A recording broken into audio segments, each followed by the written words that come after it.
Kit ఒకే honeymoon లో సాధించావురా. నాకు 3 హనీమూన్లు పట్టాయి. కిట్టు చాలా సంతోషంగా ఉంది బాబు. వెళ్ళు ప్రేమ. కంగ్రాట్స్.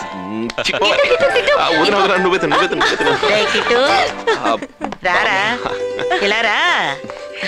చిరంజీవి చిరంజీవి పైన నీ భార్య వెయిట్ చేస్తుంది. వెళ్ళరా వెళ్ళు.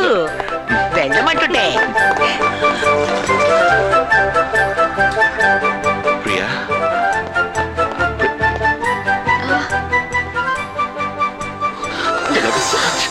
I love you so much. Thank you.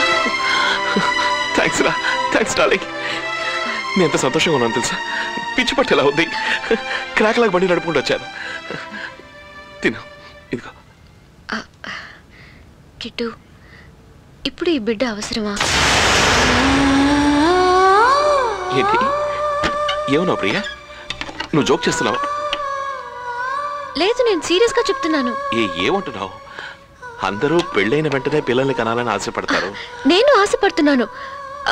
But I'm not mentally prepared and this is not the age యార్. నా వయసు ఎంత? మా అమ్మ నీకన్నా 2 ఏళ్ళు చిన్నదిగా ఉన్నప్పుడే నన్ను కన్నది. ఎవరితోనూ కంపేర్ చేయొద్దని చెప్పానుగా. ఓకే ప్రియా, ఇప్పుడు నీకు ఎలా ఎక్స్ప్లెయిన్ చేయడం? సరే, పెళ్ళై ఎన్ని రోజులైంది? నీకు గుర్తులేదా? 4 నెలల 20 రోజులు. ఈ 4 నెలల 20 రోజుల్లో ఎన్నిసార్లు గొడవ పడ్డామో నీకు గుర్తుందా? గొడవ పడింది మాత్రం జ్ఞాపకం ఉంది. సంతోషంగా ఉన్నది జ్ఞాపకం లేదు. సంతోషం సరే, ఇప్పుడు మనం గొడవ పడడానికి బిడ్డకి ఏమిటి సంబంధం? సంబంధం ఉంది. ఇలా అన్నిటికీ గొడవ పడితే దానికి పుట్టబోయే బిడ్డ మీద ప్రభావం ఉంటుంది. చదువుకున్నా ఇది కూడా తెలియదు నీకు. ఇంతకు మించి నీకు ఎలా ఎక్స్ప్లెయిన్ చేయాలో నాకు అర్థం కావడం లేదు. ఆ గొడవలన్నిటికీ నేను మాత్రమే కారణం. చాలా, ఇక మీద నేను గొడవ పడిన ప్రియా. ప్రతిసారి గొడవ పడేటప్పుడు ఇదే చెప్తావు. నిజం చెప్తున్నాను, నేను ఇంకా గొడవ పడను. కిట్టు, నీ మీద ఒట్టేసి చెప్తున్నాను. ప్లీజ్ నా మీద ఒట్టేయకు. ప్రియా, ఇప్పుడు నన్నేం చేయమంటావు? మా అమ్మ, అన్నయ్య, వదిన, చెల్లెలు ఎంత సంతోషంగా ఉన్నారు తెలుసా. వీధి అందరికీ స్వీట్లు వచ్చి పెడుతున్నారు, పండగ చేసుకుంటున్నారు. నేను ఇప్పుడు వెళ్ళి అబార్షన్ గురించి మాట్లాడలేను. Please try to understand. Stop it kit.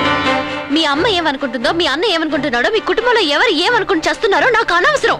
నీ నిర్ణయం ఏంటో అది మాత్రం చెప్పు. నాకు నా బిడ్డ కావాలి. Do you understand? అర్థమైందా?